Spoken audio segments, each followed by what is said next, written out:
friends, welcome to my channel All is well Raji. நான் உங்களுடன் உங்கள் தோழி ராஜி.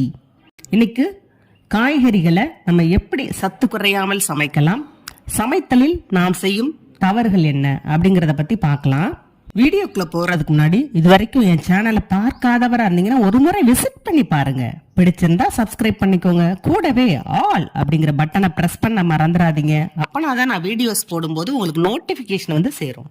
இப்போ இறைவன் அளித்த இயற்கையான ஒரு உணவு அப்படின்னு சொன்னா, அதுவும் முதல் தர உணவு, அதாவது ஃபர்ஸ்ட் குவாலிட்டி ஃபுட் அப்படின்னு சொன்னோம்னா, பழங்கள், காய்கறிகள், கொட்டைகள், கீரைகள், இதெல்லாம் ஃபர்ஸ்ட் குவாலிட்டி ஃபுட் அப்படின்னு சொல்லலாம். இதுல பழங்களை வந்து நம்ம அப்படியே சாப்பிட முடியும், ஆனா காய்கறிகள்ல சிலவற்றை தான் நம்ம அப்படியே பச்சையா சாப்பிட வாய்ப்பு இருக்கு. வெண்டைக்காய், கோவக்காய், வெண்பூசணி, மஞ்சள் பூசணி, வெள்ளரிக்காய் அப்படின்னு சில வகை காய்கறிகளை நம்ம பச்சையா சாப்பிடலாம், கேரட்டு. ஆனா சில வகை காய்கறிகளை நம்ம சமைத்து தான் ஆக வேண்டும். அதே மாதிரி கீரைகள்ல பாத்தீங்கன்னா மல்லி, கருவேப்பிலை போன்ற சில வகை கீரைகளை நம்ம பச்சையாகவே சாப்பிடலாம். சில வகை கீரைகளை சமைத்து தான் ஆக வேண்டும். அப்போ நீங்க எப்பயுமே பாத்தீங்கன்னா ஒரு ஃப்ரெஷ்ஷா பறிச்சுட்டு வந்து அந்த ஒரு காய்கறியோ பழத்தையோ சாப்பிடும்போது ஒரு சுவை இருக்கும் இல்லையா, அதற்கும் நீங்க சமைத்த பிறகு அந்த காய்கறிகளை சுவைப்பதற்கும் நிறைய வித்தியாசம் இருக்கு. எடுத்துக்காட்டா, நீங்க ஒரு பாகற்காயை சமைக்கும் போது அதனுடைய கசப்பு தன்மை குறைந்து விடும். முட்டைக்கோசை சமைச்சீங்கன்னா அதனுடைய காரத்தன்மை குறைந்து விடும். இதே மாதிரி முள்ளங்கி, அதனுடைய பீட்ரூட்டு கூட பாத்தீங்கன்னா நீங்க அப்படியே பச்சையா சாப்பிடும்போது அதனுடைய இனிப்பு சுவை அதிகமாக இருக்கும். அதே இது நீங்க சமைக்கும் போது அதனுடைய சுவை குறைந்து விடும். இப்படி சுவை வைத்தியம் என்ற ஒரு டாபிக்கே இருக்கு. சுவையை வச்சு கூட சில நோய்களை குணப்படுத்த முடியும். நம்ம ஃபர்ஸ்ட் மிஸ்டேக் என்ன பண்றோம்னு பாத்தீங்கன்னா, ஓவர் குக் பண்றது. அதாவது தேவைக்கு அதிகமாக காய்கறிகளை அதிக தண்ணீர் வைத்து வேக வைப்பது, இது ஒரு தப்பு. ஒவ்வொரு காய்கறிக்கும் தேவையான அளவு தண்ணீர் ஊற்றி தண்ணீரை வடிக்கவே கூடாது. நிறைய பேர் பார்த்திருக்கோம், பாகற்காயா இருக்கட்டும், முட்டைக்கோசா இருக்கட்டும், கொத்தவரங்காயா இருக்கட்டும், அதை நல்லா வேக வச்சு தண்ணியை வடிச்சு கீழே ஊத்திடுவாங்க. இந்த மிஸ்டேக்ஸ் செய்யவே கூடாது.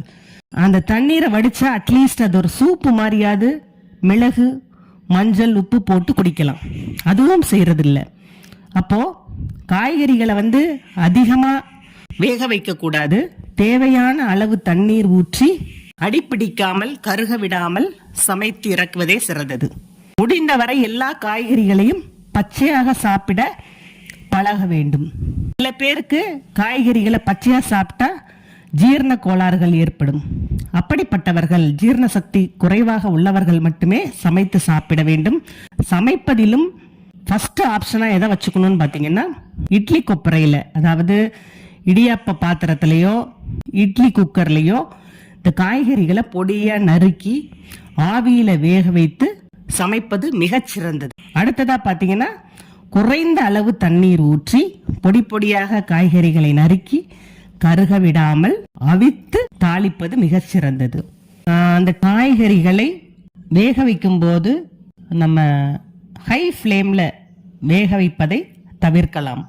சிம்ல வச்சு ஸ்லோ குக் முறையில சமைப்பது சிறந்தது. அதுவும் நம்ம சில்வர் பாத்திரங்களையோ இரும்பு பாத்திரங்களையோ மண் பாத்திரங்களையோ பயன்படுத்துவதுதான் சிறந்தது.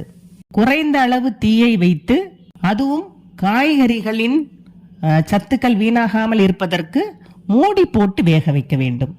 நீங்க ஹை ஃப்ளேம்ல தளன்னு தீய வச்சுட்டு அந்த ஆவியிலேயே எல்லா சத்துக்களும் வீணாயிரும். அதனால எப்பயுமே அந்த ஆவி வெளியே போகாதவாறு மூடி போட்டு சமைக்க வேண்டும். அதே மாதிரி அந்த காய்கறிகளை டீப் ஃப்ரை பண்றத, அதாவது வறுப்பதையோ பொரிப்பதையோ தவிர்த்து விட்டு முடிந்தவரை அவித்து தாளிப்பது மிகச்சிறந்தது. இது வந்து செய்யவே கூடாதுன்னு சொல்லல, நம்ம எப்பாவது டீப் ஃப்ரை பண்ணலாம். தினமும் அதையே பழக்கமாக்கி கொள்ள கூடாது. அதே மாதிரி ஊறுகாயாகவோ வத்தலாகவோ செய்வதை காட்டிலும் இந்த காய்கறிகளை அவித்து தாளிப்பதே சிறந்தது. இந்த வீடியோ உங்களுக்கு பிடிச்சிருந்ததுன்னா நிறைய பேருக்கு ஷேர் பண்ணுங்க. உணவே மருந்து, மருந்தே உணவு. வாழ்க வளமுடன்.